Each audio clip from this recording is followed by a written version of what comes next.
Have you back. Well, as President Tinubu's administration continues to intensify efforts at its reform agenda, the potential impact on the nation's economy has continued to generate interest and debates. According to experts, the administration's approach to fiscal, monitoring, trade and industrial policies, as well as its stance on key economic issues such as infrastructure development, taxation, require aggressive implementation strategies to engender sustainable and longer-term development goals, plans. Of course, for more on this, I'm being joined by Honorable Sam Atisa Oburu, is CEO Vanil Lijos, that's a Global Limited, I hope I got that right, and the National Chairman, Convener of Renewed Hope Agenda, the way forward. Thank you so much. It's good to have you in the studio. We appreciate this. Thank you very much. I'm so happy to be here. I'm glad to be able to add value to society and add value to the operation of government as we move forward into 2024. Once again, you got it wrong. It's Vanuel Jokes. It's Vanuel Jokes. Vanuel Jokes Global Limited. Vanuel Jokes Global Limited. All right, then. Thank you so much for that. All right, then. Well, you know there's a lot to talk about in Nigeria at the moment. But first, I'm going to ask you, the Renewed Hope Agenda. Many have talked about this. I've read the book and everything. Looking at how we've started, or our government has started since May 29, what is your assessment of what is on ground, considering some major economic moves that have been made by the president?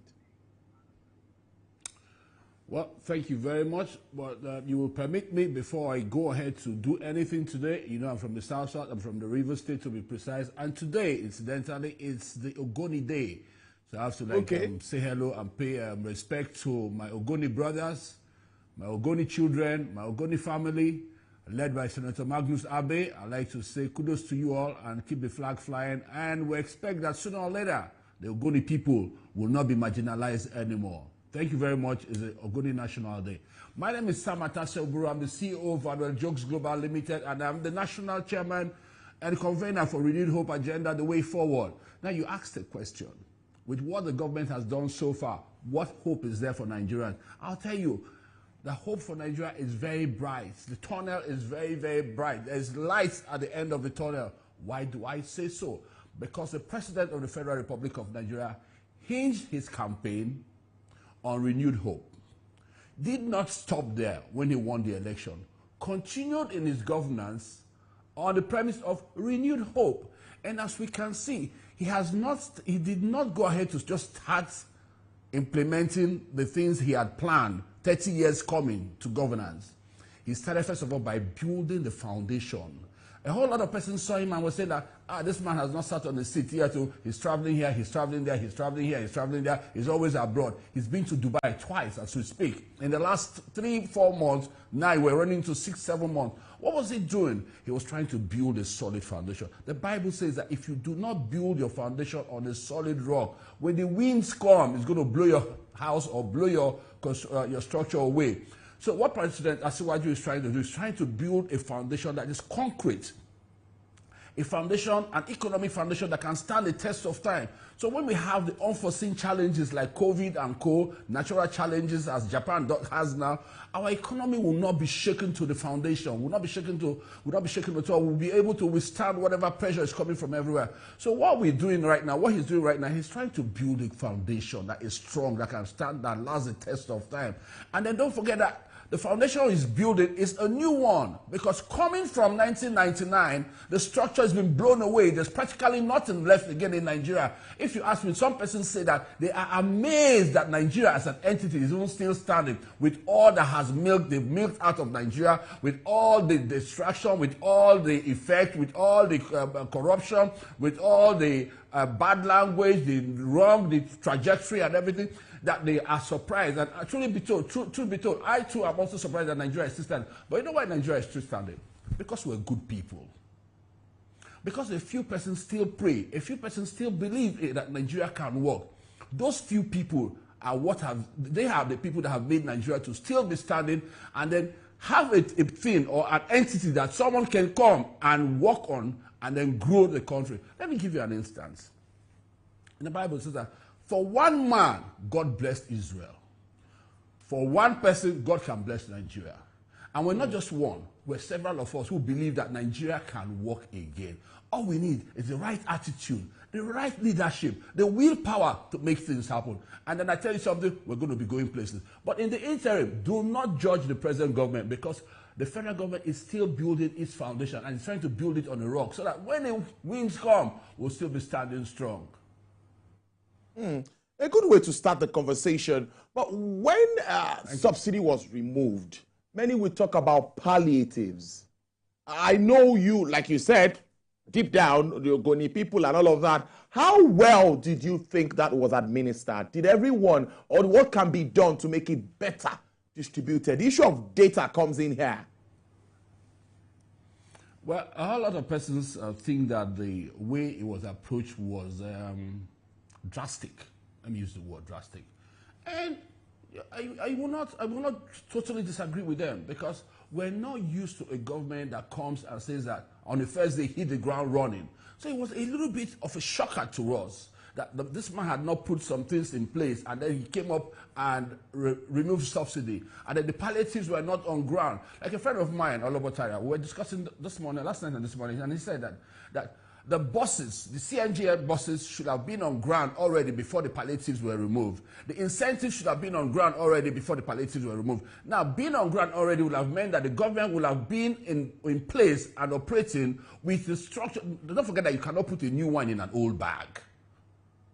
You put a new one in an old bag, the bag is going to burst. So we had to come with a new policy, a new thing altogether, take a drastic decision. And that's what I talked about, a president with the willpower to do things, that has the capacity to be able to do it and then take on Nigeria. But what we're lacking is, how would I put it there? The media team. We need to boost the media team to be able to transmit the federal government policies and agenda. Let me tell you something. I was a member of the presidential media team, the presidential campaign media team ahead of the election. I was the chairman in charge of Bayelsa State, media and publicity.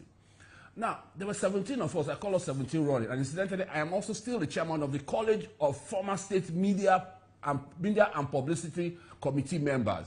Now, when the PCC was truncated, when it was dissolved, I saw ahead of time, and I said that dissolving this PCC, now the media committee, was going to affect us because we still had a long way to go.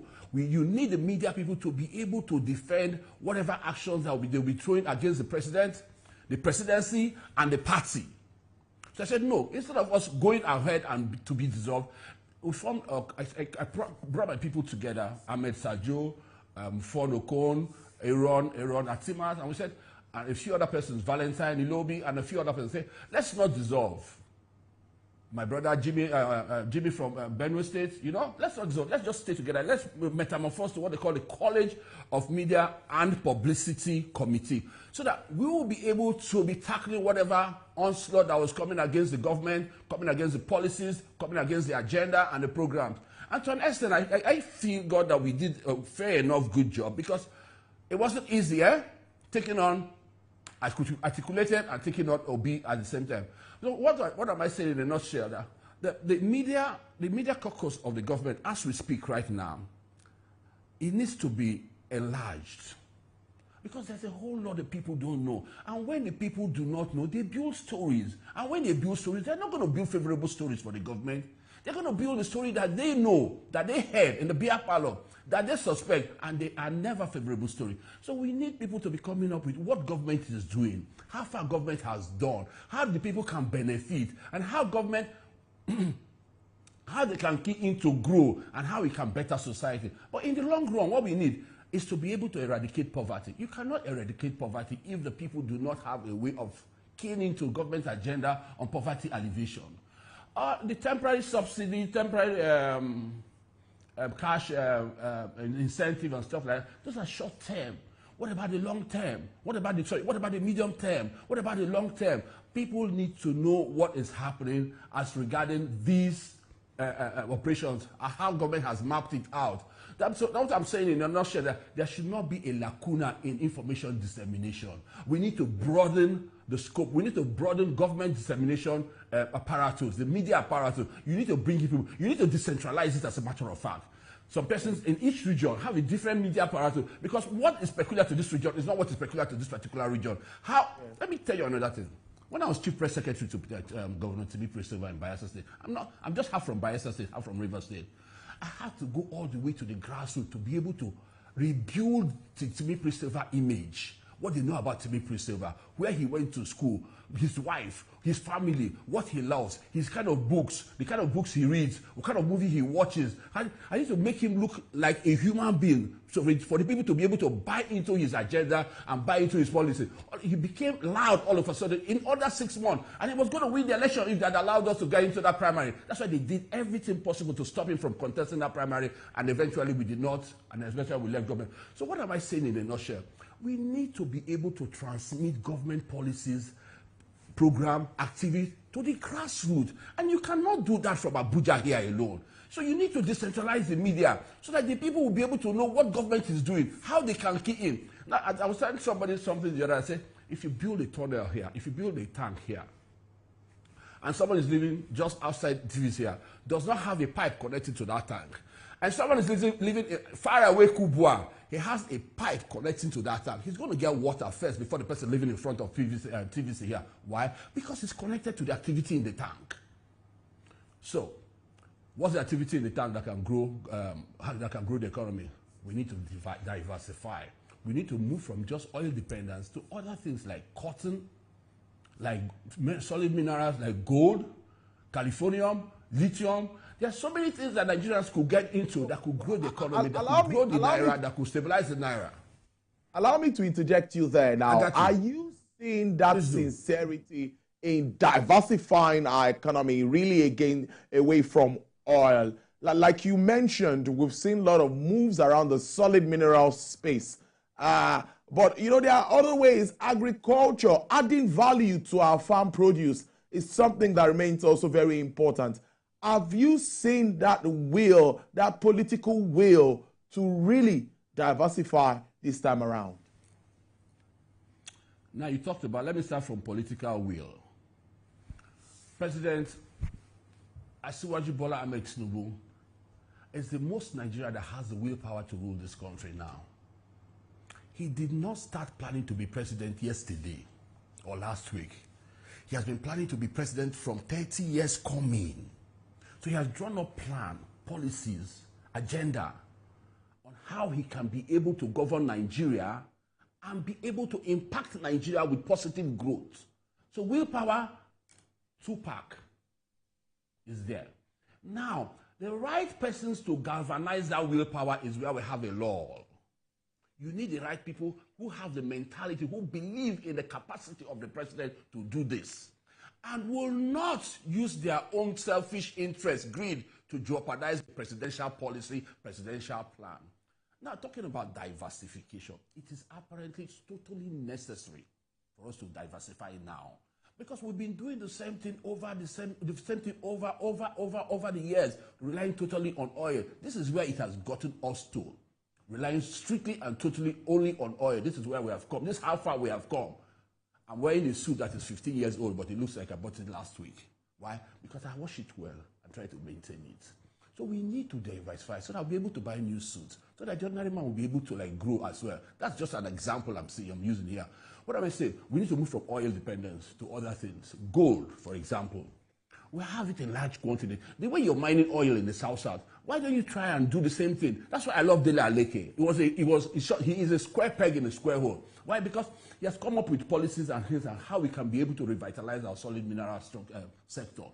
The gold in Zamfara, it's gold as in like gold, raw gold, pure gold. It is needed all over the world. When Asiwaju came in as president, he has made 2 or 3 trips to Dubai. Why? He's been trying to build the economic bilateral trade relationship with Dubai. Now, he has done that bit. He has gone not once, not twice, but I think about 2 or 3 times. But implementing what was agreed between him and the government of Dubai is another thing. Nigerians are still suffering in Dubai. Do you know that Nigerians cannot even renew their papers in Dubai? Hello? Now, you would think that the president haven't been there haven't agreed with their own leaders that things will come back to normal or improve. That's what you would think. That's what I would think. But things are still back, if possible, as a matter of fact, it's even getting worse because the bottlenecks attached to it. It's not letting that whatever the president has done so far to be able to grow, and that's what we come in. The president has the willpower, but the people who are there to implement it, to see it through, do they have the same audacity as he has? Because you have to be fired on the audacity of the president to be able to function in his own unction.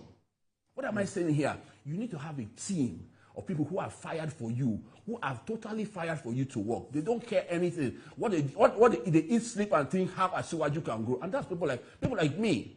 I don't care about nothing. It's how this country can work, how the ordinary man can get a better lifestyle, how we can have an egalitarian society. That's what I think of every day now. And there are so many other persons like that. And that's why I've given my time to the Renewed Hope agenda, the way forward. I've spent my time, resources, and energy trying to promote it. What is the Renewed Hope agenda, the way forward? It's just trying to promote, make explicit those implicit things that government have been putting together to make life better in Nigeria. Now, let's go back to that Dubai thing. What is the big deal there? What's holding up the arrangement that the president has made with the government of the United Arab Emirates? Implementation. Implementation. What's the implementation? Paying the backlog of whatever we're owing to the United Arab Emirates government. Shikena. Somebody somewhere, I'm not so sure, must be thinking of what's the need for me? So they're holding it back. And so Nigerians are suffering. The economy is suffering. The naira is going down. The dollar is climbing up against the naira. Trade between the two countries is widening instead of closing. Or closing instead of widening.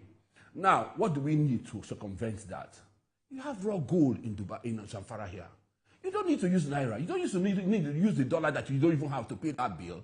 You could go into barter. When I was in NTA, they called me master of barter. I barter everything. I use what I have to get what I need.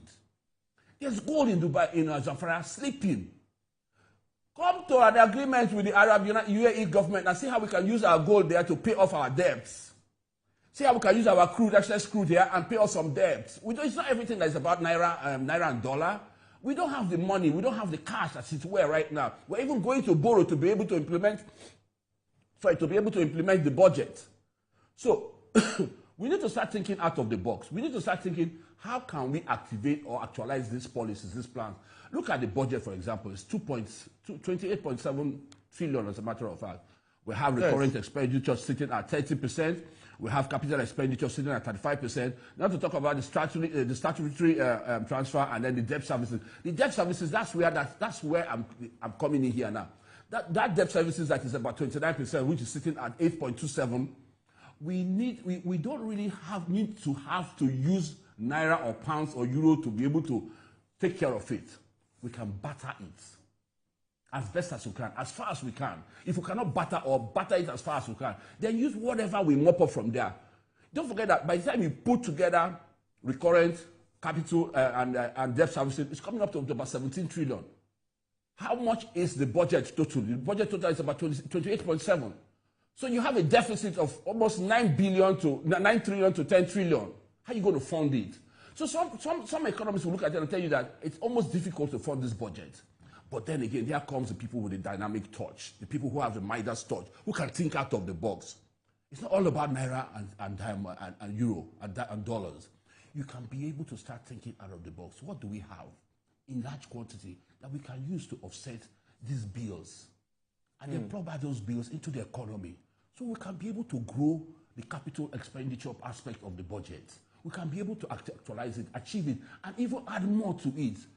So that you can be able to drive from Zamfara to Port Harcourt, from Sokoto to Calabar on a smooth road or on a railway. Once we have the enabling economic environment, the economy will grow. When the economy grows, the naira will be strong. When the naira is strong, life will be better for you and I. Life will be better for the ordinary man. You will have the basic amenities in life, housing, water, and stuff like that. Am I taking up Honorable Sam Atasa Oburu. Because this government, yes, that's my name. I'm totally unforgettable. This government is interesting conversation with you. And I must tell you that we are going to continue with this conversation because there are a lot of issues for us to talk about. But this is much time can take today, I must tell you. It's your first time on the show. We appreciate you. Mr. Sam Atesa Oburu is the COO of Vanueli Joes Global Limited and National Chairman Convener, Renewed Hope Agenda, the way forward. Joined us live from our